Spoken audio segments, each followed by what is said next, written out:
Big weekend. The Potomac's great. Say what you want about the bay. But there is nothing like cruising down the Potomac, buddy. In sight of the monuments. In sight of the splendor.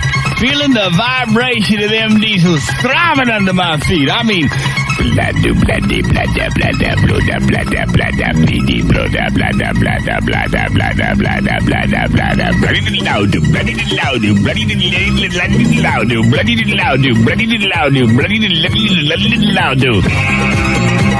since I've had those engines redone, it moves faster than ever.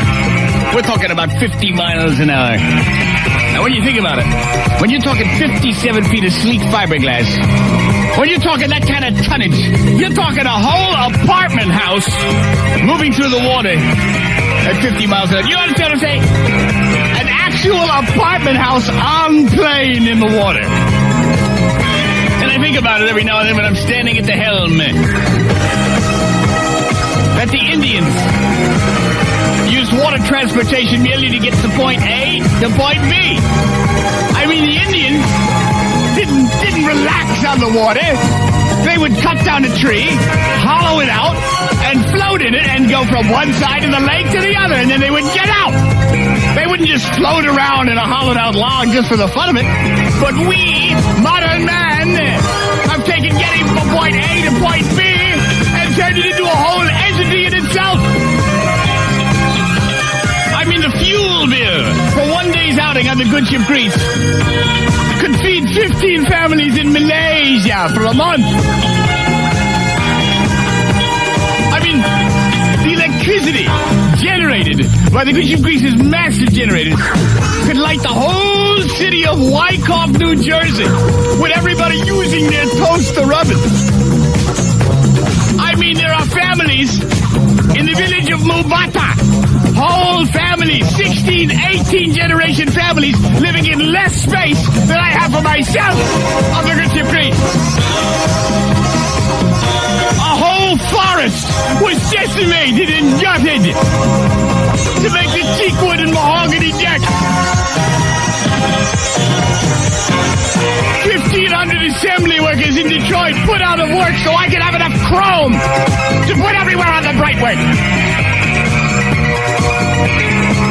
And why? Just for the hell of it, that's why. We're talking sat-nav. We're talking Loran. We're talking single sideband. We're talking radar. We're talking transoceanic capabilities, all to get me from point A to point B. Do you realize the magnitude of it? Do you realize the magnitude of it? Oh, God.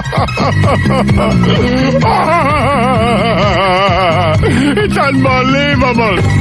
There's a big plaque over the entrance to the master stateroom that says, "He who dies with the most toys wins." Yes! Spend it! Burn it! Use it up! I had a dream the other night that I had God on the good ship Grease with me. And he was walking around and going, "Man, oh man, will you look at..." I said, "Don't touch that. The automatic pilot. Just leave that alone if you would, please, sir, but feel free to look around." And he was just saying, wow, we were on the Sea of Galilee. And I remember the weird part of it all that still doesn't make a whole lot of sense to me, but struck me as kind of odd. Remember, he wanted to water ski in the Sea of Galilee, so I was pulling him. And he was afraid to jump the wake.